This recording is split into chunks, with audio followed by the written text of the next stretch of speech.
So welcome back guys to another video, and 2016 is now officially behind us, and I think a lot of us can agree that 2016 had its ups and downs, but needless to say, if you were a gamer, 2016 was a great year to play some video games. And with that being said, I couldn't just do my top game of 2016. That was just too hard for me.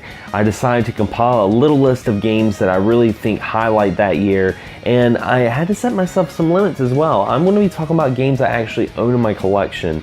Unfortunately, if there's some games that I didn't mention, it's probably because I don't own it. Some honorable mentions would be like Uncharted 4 or maybe Doom, Final Fantasy 15, fantastic games that I played at friends' houses or PS4 share play, but I don't own them yet.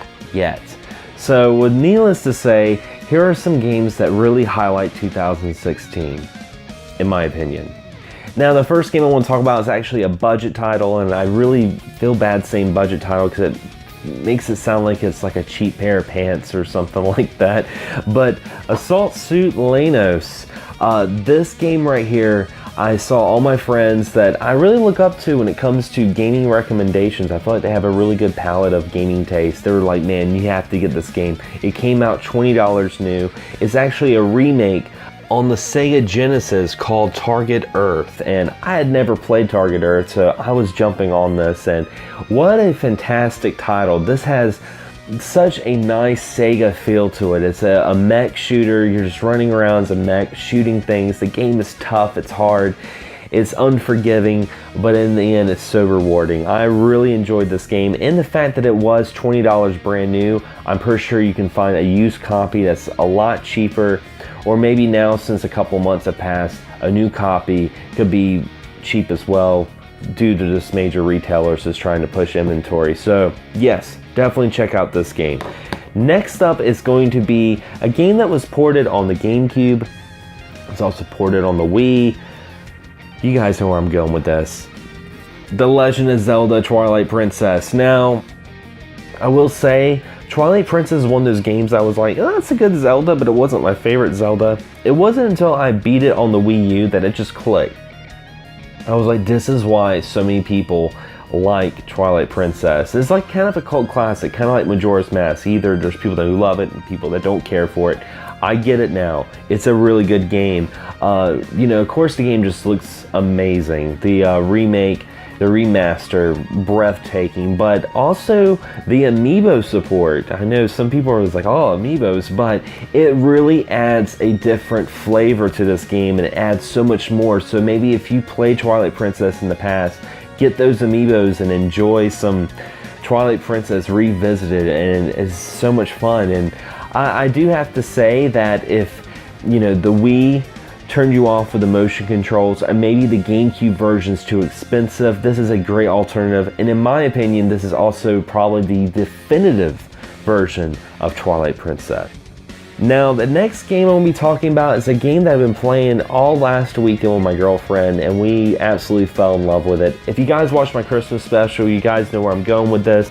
Dragon Quest Builders. Now, anything Dragon Quest, I always get it because I really want more Dragon Quest stuff to come to the Western market, and it wasn't always popular, but it's starting to pick up some momentum. And this is a really interesting title. It's not a JRPG per se, it's more of a exploration kind of crafting game. Some people compare this to Minecraft, which I have to say, I am not a fan of Minecraft. I just could not get into it.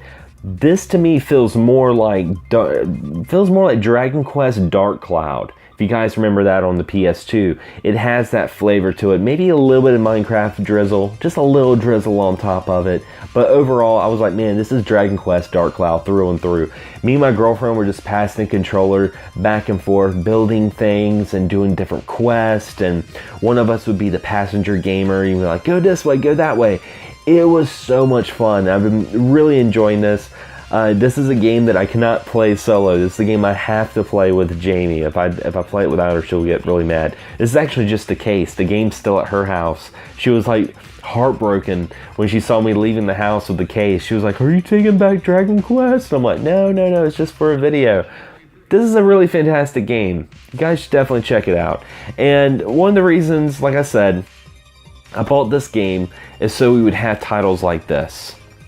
Dragon Quest VII for the 3DS. Now this is a remake of Dragon Warrior 7 for the PS1, and they really upped the ante. They took everything that I love personally of Dragon Quest 7 or Dragon Warrior 7 on the PlayStation and made it better. They balanced a lot of things. It's still a grind fest. It's still like an 80-hour plus game. I bought this game during Hurricane Matthew. We had a hurricane come through in October and the power went out. I didn't care. I had plenty of drinks, I had plenty of snacks, and I had Dragon Quest, and this game just, it kept me sane with no power and no internet. This was fantastic. And if you guys are fans of JRPGs, old school JRPGs, Dragon Quest 7 is something to get.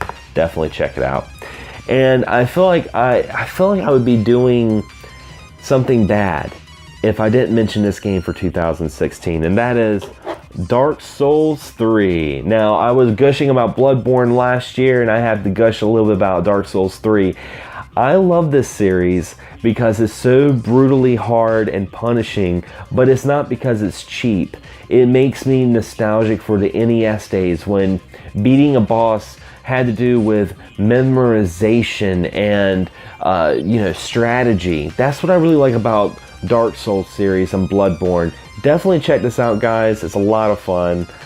Dark Souls, what more can you say? Now, the last game I did want to talk about is a digital game. They are making a physical release, and that is Slain Back from Hell. Slain has that Castlevania flavor that I really adore. You guys know I love Castlevania, and it has that feeling. If you guys are impatient for Bloodstained Ritual of the Night, the new Igarashi game coming out 2017 this year, can't wait. This game will definitely quench your thirst for punishing stages and just a brutal soundtrack. I think the soundtrack was actually done by the Celtic Frost guitarist, and it really adds that atmosphere to it. It's on the PS4 and on Steam, so if you guys have a PC, you guys can play it there as well. And like I said, they are making a physical release very soon too, so keep your eyes peeled for the pre-orders on that. Now, before I close this, guys, I do want to say that, like I said, there's a lot of games that came out 2016 that I didn't mention, but this is where I want you guys to come in. Leave a comment below. Tell me some of your favorite games of 2016. Hell, they don't have to be games that just came out in 2016. What's a new game that you played that year? Maybe 2016 was the first year you played Chrono Trigger, or the first time you ever played Resident Evil 2 or something. I'd love to hear your guys' comments below. So anyway, guys, as always, thanks for watching, thanks for subscribing. Cheers to the New Year's of 2017, and as always, happy gaming.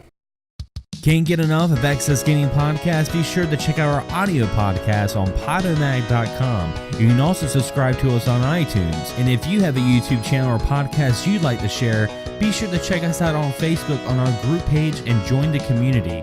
As always, guys, thank you so much for all the support, and happy gaming.